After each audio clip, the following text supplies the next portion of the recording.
নমস্কার বন্ধুরা, আমি সাথী। আমার একেবারে রিয়েল আনফিল্টার জীবনে তোমাদের সকলকে স্বাগত জানাই। একেবারে রিয়েল লাইফ ব্লগ। আর আমার 3 মাসের মেয়ে রয়েছে, 6 বছরের ছেলে। হাজব্যান্ডের কর্মসূত্রে আমরা থাকি পুনেতে, একটা ছোট্ট পরিবার আমাদের। তো চলো ভিডিওটা শুরু করা যাক। আজ তো সোমবার।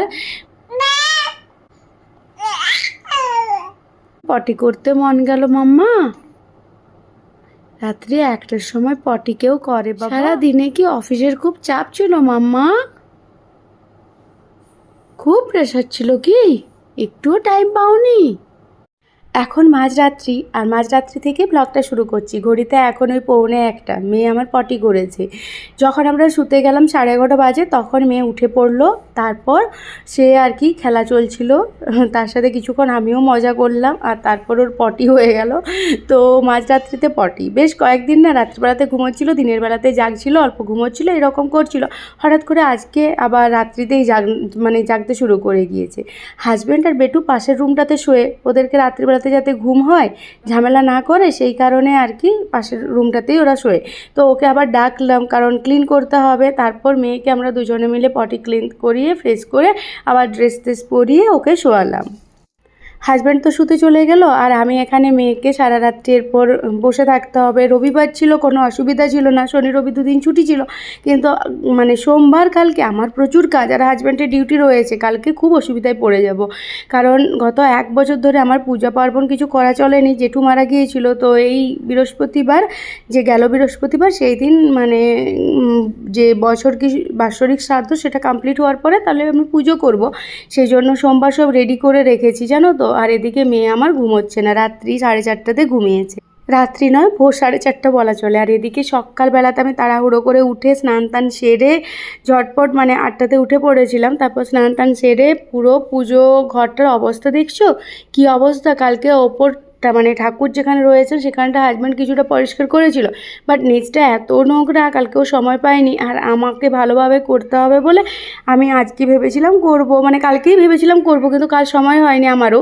তো আজকে এখন করব আর কি। তো মেয়ে উঠে গেলে খুব মুশকিল। হাজব্যান্ড তো সকাল সকাল ডিউটি চলে গিয়েছে, ছেলে একটা ঘরে ঘুমোচ্ছে, মেয়ে একটা ঘরে ঘুমোচ্ছে। প্রথমেই আমি ঠাকুরকে বললাম, ঠাকুর প্লিজ যেন আমি পুরোটা কমপ্লিট করতে পারি, পুরোটা পরিষ্কার করে পুজোটা দিতে পারি শান্তি সহকারে। একটু দেখো ওরা যেন একটু ঘুমোয়।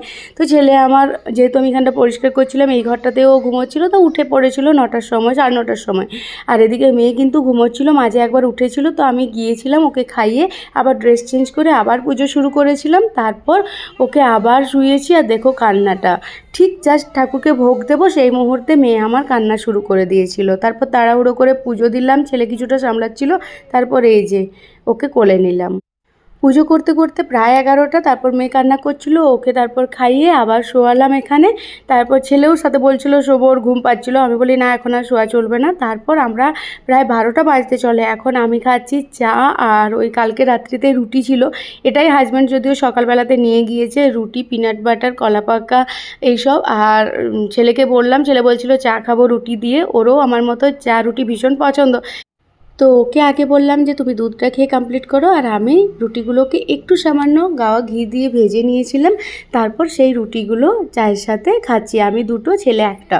তো আমরা খাওয়া দাওয়া করলাম। তারপর সাথে সাথে আমি অনেক কাজ করতে শুরু করে দিয়েছি, কারণ মেয়ে যে কোনো সময় উঠে পড়তে পারে। এদিকে হাজব্যান্ড চলে আসবে 1টার সময়, লাঞ্চ টাইম হয়ে যাবে। তো এখানে দেখো আমি সকালবেলা এখন প্রতিদিন ছেনা খাই, তো সেই ছেনাটা বানিয়ে নিলাম, ছেলেকে পড়তে দিয়েছি। মেয়ে এখনও ঘুমোচ্ছে। এখন আর ভালোভাবে বসে খাওয়ার সময় হয় না। তবে যাই হোক, আজকে ঠাকুর পুজোয় দিয়েছিলাম ওই ছোলা আর মুগ ভেজা, আর তার সাথে নকুলদানা, তো সেটাই অল্প নিয়েছি। একটা কলা পাকা নিয়েছি, ছেনা নিয়েছি, তার সাথে নিয়েছি বাদাম ভেজা। এখানে বাদামগুলো যদিও আমি একা খাবো না, ছেলে আমি মিলে খাবো। আর এই সব খাবারগুলো এখন খাওয়ার চেষ্টা করি, যেহেতু মেয়ের বয়স মাত্র 3 মাস, ও পুরোটাই ব্রেস্ট মিল্কের ওপর রয়েছে, তো সেই কারণে। আর এখন খিদাও খুব লাগে আমার। তো এখানে দুধটাও ফুটিয়ে নিয়েছি, চা তো আমরা আগেই খেয়ে নিয়েছিলাম। তারপর এখানে ডাল চাল সব ভিজিয়ে নিয়েছি, ফটাফট রান্নাগুলো করব। ছেলে এখানে হোমওয়ার্কটা কমপ্লিট করছে, যেগুলো দিয়েছিলাম ওকে। তারপর হাজব্যান্ড চলে আসার পর ওর একজন কলিগ আর কি অফিসের, সে গিয়েছিল ছেলের কাছে আমেরিকা। তো সে কতগুলো চকলেট এনেছিল আর কি, সেটা দিচ্ছিলো। আমাদের 5 স্টার চকলেট যেরকম হয় সেরকম খেতে ছিল, পুরোটাই আর কি গলে গিয়েছিল। তো ওটাই আমরা এখন খাচ্ছিলাম, ও আসার পরে আমাদেরকে দিল। গত 1 বছর ধরে পুজো পার্বণ করিনি, মানে হাজব্যান্ড নিত্য পুজো করতো, আমি তো আর কোনো মানে পুজোর কোনো জিনিসই দেখতাম না। তো সেই কারণে পুজোর জিনিসগুলো মাজতে আমার এত কষ্ট হয়েছে, বাপরে বাপ, পুরো তেল চিট পড়ে ভর্তি হয়ে গিয়েছে। একটা স্ক্রাবার তো পুরো নষ্ট হলো, পুরো তেল গবগবা হয়ে গেল আর কি। তো দেখো সারাদিন ঘুমোবে সে, আর রাত্রিবেলাতে মাম্মাকে জাগাবে, এখন এরকমই করছে। ওগুলো কোনো সময় এখন না কোনো ঠিক ঠিকানা নেই, কখন ঘুমাচ্ছে কখন উঠছে, কোনো আজকে যেরকম করছে কাল পুরো আলাদা করছে এইরকম। তো এই যে মেয়ে ঘুমোচ্ছিলো বলে তাড়াতাড়ি করে রান্না হয়ে গেলো। আর এখন তো আমি একদিনে না যতটা পারি বেশি করে রান্না করার চেষ্টা করি। আমার হাজব্যান্ড আর বেটু দুজনেই ডাল খেতে ভীষণ পছন্দ করে, তো ওই জন্য দুটো মানে একটু বেশি করে করে আজকের জন্য আর কালকের জন্য সেপারেট করে নিলাম। আর এখানে পোস্ত মানে বেটে সর্ষের তেল ওপরে ছড়িয়ে না ফ্রিজে রেখেছিলাম একটা এয়ারটাইট কন্টেনারে, সেটা দিয়ে আজকে বানাচ্ছি আলু, বিনস আর বেগুন। ওটার পোস্ত বানাবো, এটাই তরকারি। তার সাথে ওই যে ডাল হয়ে গিয়েছে, চাটনিও হয়ে গিয়েছে, ডিম ভাজাটা শুধু বাকি রয়েছে, এটা হাজব্যান্ড ভাজবে। ও স্নান করে ভেজে নেবে গরম গরম, তো তখন আমি বাকি আমার যেটুকু কাজ রয়েছে সেটা কমপ্লিট করব, মেয়েকে স্নান করাবো। তো এই যে চাটনি আমার গতকাল বানিয়েছিলাম সেটা রয়েছিল, ডাল এটা গতকালের জন্য রেখে দিলাম, পোস্তর তরকারিটা আজকে এখন সকালে আর রাত্রিবেলার জন্য দুবেলার জন্য একসাথে বানিয়ে নিয়েছি। তো এইভাবেই আমি এখন করছি, কারণ মানে ছেলের জন্য তো খাবার করতেই হবে। এখন আবার আমার টেস্ট করার লোক চলে এসছে, ছেলে আমাকে প্রতিটি রান্নার টেস্ট করে বলে ভালো হয়েছে কি, নুন কম হয়েছে কি, ঝাল কম হয়েছে। আর খেতে সবাই মোটামুটি পছন্দ করে, সেই জন্য মানে মানে খাবারগুলো আমাকে বানাতেই হয়। আর এদিকে মেয়ে উঠে পড়েছে, ওকে তুললাম, তারপর ওকে এরপর আমি অয়েল ম্যাসাজ করাবো। এটা আমার আর মেয়ের সবচেয়ে মানে ভালো সময় আর কি বলা যেতে পারে, মানে সারাদিনই সবচেয়ে ভালো সময় সবগুলোই, কিন্তু তার মধ্যেও এটা। এত হাসে যেই দেখে যে ওকে আমি তেল ম্যাসাজ করছি, ভীষণ মানে ওর ভালো লাগে আর কি। তো প্রথম দিন থেকে মানে ওই মানে যতদিন মা ছিল তখন কিছু না মা করছিল, তবে মা একটু ভয় খায়, ওকে উল্টে ভালোভাবে তেল মাখাতো না, মানে একটু টেনশন করে আর কি। তো আমি মোটামুটি অয়েল ম্যাসাজ ওকে দিই সকালবেলাতে একবার, আর কোনো দিন মানে রাত্রিবেলাতেও দিই। খুব কম দিন হয়েছে যে রাত্রিবেলাতে দিই না, তারপর ভালোভাবে ম্যাসাজ করাই, মানে প্রায় এটা আমার 20-25 মিনিটের মতো চলে। তারপর আবার 10 মিনিটের জন্য ওকে মানে তেলটা যাতে অ্যাবজর্ব হয় সেই জন্য রাখি, আর তারপর গিয়ে স্নান করাই।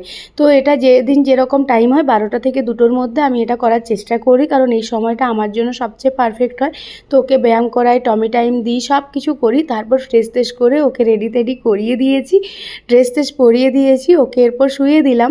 তো ও এখন শুয়ে থাকবে, কোনো দিন কোলেও নিতে হয় খেতে বসার সময়, আবার কোনো দিন শুয়ে থাকে। তো এই যে ও আমার টিভি দেখছে, জানি না কী বুঝছে, কী দেখতে পাচ্ছে আমি জানি না, তবে মাঝে মধ্যে দেখে। একেবারে যখন খাওয়া আমাদের শেষ পর্যায়ে সেই সময় উঠে পড়েছি, মানে কান্না করছিল আর কি। তার আগে অবধি পুরোটা সময় কিন্তু ও ওখানেই ছিল। তারপর হাজব্যান্ডের খাওয়া হয়ে গিয়েছিল বলে ও তখন কোলে নিয়েছিল, আমি তখন খাচ্ছিলাম। তো খাওয়া শেষে দেখো আর ঘুমোবে না, ওই যে মাম্মা শুতে এসেছে, এরপর তার হাসি মজা ওই সবই চলবে এখন পুরো মানে দুপুরবেলাটা। ওয়েস্ট বেঙ্গলে আমাদের বাড়ির সাইডে আর কি। তো ওখানে যেহেতু সকালটা একটু তাড়াতাড়ি হয়, 1.5-2 ঘন্টা আগে হয়, তো সেই কারণে সেই হিসাবে আর কি এখানে একটু পরে হয়। তো এখানে প্রায় ওই 7টা অবধি সন্ধে হয় না আর কি, থাকে আর কি সূর্য। তো সেই কারণে আমি দেখো এটা আমার কটা বাজে তখন ঘড়িতে, 2:45। তখন 2:45 থেকে পুরো 6টা অবধি একেবারে রোদ গমগম করে বাইরে।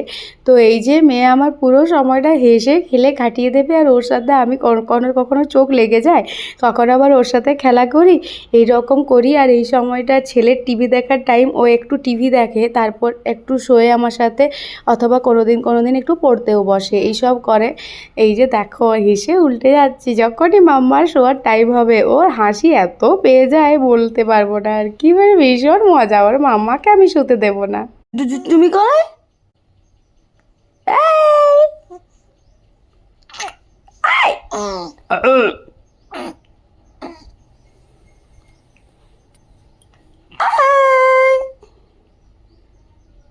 দাব্বা দাব্বা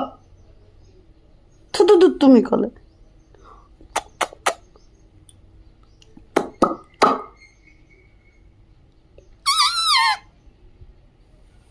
মুখে হাত না, বাজে জিনিস।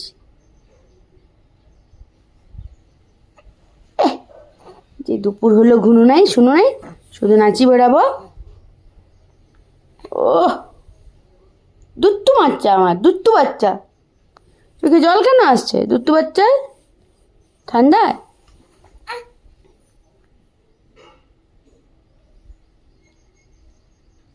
কুকু কুকু কুকু কুকু কুকু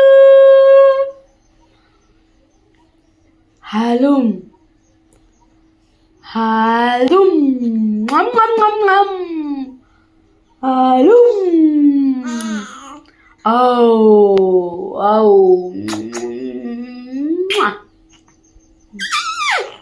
এই যে আমাদের ম্যাডাম কান্না জুড়েছে, উনি যাবেন ঘুরু ঘুরু করতে। চলো যাবো যাবো চলো চলো চলো চলো যাবো চলো চলো চলো চলো ঘুরু ঘুরু করতে যাবো চলো। দেখো কোলে নিয়ে নিতে আর কান্না নেই, শুয়ে থাকলেই শুধু কান্না। দুষ্টু মাম্মা আমার কে আমার ধরতে ভরে রেগে গেছে বাবারি। তুমি আবার রেগে গেছো নাকি? ও মাম্মা রেগে গেছো? আমার উপরে রেগে গেছো? মামা কুকু মাম্মা মামা কুকু কুকু রেগে গেছো? ঘুরু ঘুরু করতে যাবো ঠেলছে, ঘুরু ঘুরু করতে যাবো। কি ঘুরু ঘুরু করতে বেরিয়েছো? এবার স্মাইল দেখি, স্মাইল কই? ঘুরু করতে বেরিয়েছে বেবিটা আমার, স্মাইল কই মাম্মা? দিয়েছি